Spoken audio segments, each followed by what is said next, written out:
Yo, what's up, world? It is your boy Philko here. And first of all, if you actually want to see the video of this guy doing this, you can check it out in the link.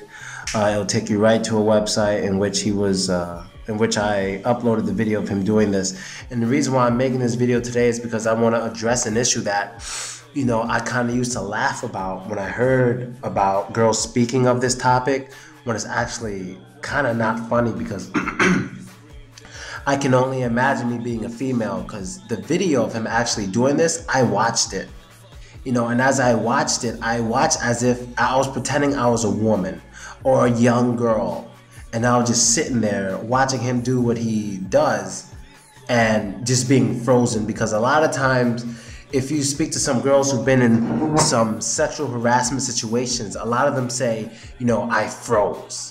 They're like, he was touching me and I just froze. I didn't know what to do. I froze. And a lot of guys would probably say things like, oh yeah, it's your fault. Why did you freeze? It's your fault. Well, first of all, because a lot of girls who get sexually harassed or sexually abused, however, on their first time a lot, especially when it's someone they trust, well, that's something different. I'll get to that another time. But when they're sexually harassed in a way that's, one, like kind of rare, and two, no one's touching them, and three, they just can't believe it's happening, they tend to kind of freeze and think, am I seeing what I'm seeing? Especially if they're not used to standing up for themselves in general. So if you're one of those timid, nice girls and you usually don't get these things happening to you, you're not used to quarreling or fighting or yelling, you're just timid, and there's some guy across from you just jerking away, and these things don't typically happen to you at all. Like you're just like in another space, you're just in another world, and all you feel is just pure violation, but you're scared to do something about it. You don't know if this guy's gonna hurt you, you don't know if everyone around you is gonna even listen to you, and you don't know if he's just gonna say you're lying, because he can easily just throw the bag over and be like, she's crazy, this is not, because he's not touching you. Maybe some girls will feel, oh look, he's not touching me, maybe he can do that, maybe I should just move. But some of them freeze and they can't even just move. They freeze, and it mentally messes with them, and then after the fact they feel like idiots. They feel like less than they were before that happened. Now I know they didn't get raped, but they did get mentally raped. And that's kind of what this guy did to this woman. I'm guessing was in front of him, because the average New Yorker would have fucked him up if that was a guy. That's a fight. You're not gonna just jacket, look at me and get away with it. Like me and my friend Andre knew a guy who would jacket all the time. This is gonna be a funny story, but I'm not even trying to be funny. There was a guy me and my friend Andre saw when we were at a club. What club were we at? Now we're at this bar club. The first time we saw him was in this bar club. I forgot what it's called. I hate myself. I think it's called Central. It's in New York, right? So we're upstairs in Central, whatever, getting our groove on, dancing with chicks, drinking, whatever. And like we see some guy just like he's like a short kind of black dude just in the corner jacking it with like, he was wearing a jacket. He was actually wearing a jacket while he was jacking it, but let me explain. He was wearing a jacket. One arm was through the sleeve of the jacket and the other arm wasn't through the sleeve of the jacket. But because it was so low, it looked like he was just standing there with his hands down. But what it was is one hand was in the jacket sleeve, but the other hand was in his pants. And if you look carefully, you can see him kind of vibrating in his hand, like kind of smacking, his zipper. He was going in, and we're kind of drunk. And I tap Andre, and I go, "Yo, Andre." He's like, "What?" I'm like, "Is that dude jacking it?" And then Andre was like, "Yeah, I think he is. I'm gonna go say something." I'm like, "Yo, Andre, I know you're not gonna go say something to this guy. Let him know that he's jacking it." He goes, "Hell yeah, come with me." I'm like, "You wouldn't dare." He goes, "Hell yeah." So we walk over there, and Andre taps him on the shoulder where he's not jacking it with he taps him on the shoulder in which is actually in the sleeve. He goes, "Yo, my man, you jacking it?" And like the guy starts laughing, and I was just frozen, and I start laughing, we all start laughing, and then the guy just kind of walks away. And like that was one of the funniest things this guy ever did. This guy does tons of funny shit. When I do the video about him, I'm gonna be here for like a year. But that was one of the top 5 things he's ever done, was tap that dude and ask him, "Are you jacking it?" And we just started losing it. Now, fast forward 2 weeks later, what's funnier is that we're on the train heading home after a night at Webster Hall, 5 o'clock in the morning on a train.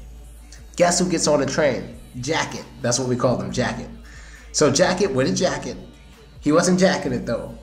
He gets on the train, sees us, recognizes us, and goes, "Yo, what's up, man?" And he tries to give us a high five. We both like at the same time, like, "Yeah, what up?" We put out our elbows. He hit our elbows and he started talking with us and shit. And we were just like, "Yeah, man, you know, we ain't fucking with you." And we just changed the card or whatever. But yo, since then we've seen do jacket in different locations around New York City. But I don't think he's the type of flasher jacker, like the type of jacker that wants you to know he's jacking it. Like the guy who jacking it in this video, he wants you to know. Now, I'm not trying to make jokes about it. Like, I'm just laughing about the situation me and Andre went through with jacket. But when it comes to the whole masturbating in front of a woman thing, like, that's not funny. Because that happens to a lot of young girls especially. A lot of young girls, and they don't know what to do. And I mean young, like 13, 14. That happens to them a lot, and they don't know what to do. And that confusion and that fear turns a lot of these men on. You know what I mean? It really turns them on. To be sitting there jacking in, there's some sexy young girl in front of them just looking confused, shocked, maybe sweating and breathing hard. Yo, that shit turns them on. Now everyone knows I'm kind of wild and shit, but that's not my kind of shit. Like, I'm not a pervert. Like, let's get something straight. Like, yo, I'm not a pervert. I'm into girls, I'm sexually active, blah blah blah, do this, do that. But none of that's just perversion. I just enjoy a kind of a free life with other adults who enjoy it. You know what I mean? And that's just cool. That's cool. You know, no one's being forced to do anything. No one's raped, nothing like that. Everyone agrees and signs the paper near the dotted line. Over the dotted line. You know what I mean? That's how it is, at least from my perspective. And that's really it, people. So, I mean, not trying to be funny, but if you're a woman and you have any experience with something like this, you know, no one really knows who you are on YouTube. So you can maybe leave a comment about how it made you feel and what do you think should happen to these people. What I think should happen to them is well, it's not as bad as rape. I'm not trying to make it seem like it's not bad. I just want to say it's not as bad as rape, but they do deserve prison time if you catch it on camera. Because this is something I feel you need to catch on camera so we know it's actually true the way you're saying it and stuff. You know, a lot of women, not a lot, but there have been women in time to claim things on men like, oh, he raped me, or he did this out of spite, or maybe they would say, oh, he raped me, and it's just out of spite. Or they may just say, oh, he touched my this and that, and the man goes to jail and he didn't even do it. Maybe it was someone else. That's why the video camera footage is amazing. It's the best thing we can have when you're trying to claim someone did or is doing something, is that video camera footage. That shit is amazing. That's why I push for cameras on cops. You know, so just in case you guys are wondering, the ladies you've been looking at in front of me are Ukrainian women, and I'm just showing you this because I'll be in Ukraine in 2 days, a little less than 2 days, so I'm just showing it there so you guys can enjoy yourself. Not the kind of enjoy yourself like jacking it. I don't want you to jack it. Okay, you know what? This episode jacket is too much. You know what's funny? If you look carefully, the 3 girls in front look so much better than the 3 girls in back. Like, you really have to pay attention to this photo to notice those 3 girls in back. You really gotta pay attention because nobody notices them. Nobody. It's still hard for me to notice them. So whenever I try to look at them, I'm looking at the girls in front. You know? But anyway, I guess that's really all I gotta say about this. I've had like I told you guys before, I had a friend on a train who got into a fight with a homeless man, and during the fight, the homeless man's pants fell down, his fucking wiener was fighting with his fists and shit, and after that, my friend got a car, he never took the train again. You know, you fight an old man and his wiener slapping your leg, I'm pretty sure that's the last time you fighting anybody on the train. You know what I mean? That's a wake-up call and a half for anybody to get the driver's license. I would have got a fucking Ferrari after that. Fuck it. I'm never getting in the train again. You know what I mean? That's some wild ass shit. And yeah, that's basically it, people. I don't want to ramble on too much, but I'm just kind of nervous about going to Ukraine. I guess I'm trying to make myself feel better. Oh, man, let me tell you. Don't get into my line of work. I mean, there are some real crazy, awesome, unbelievable, I love life advantages.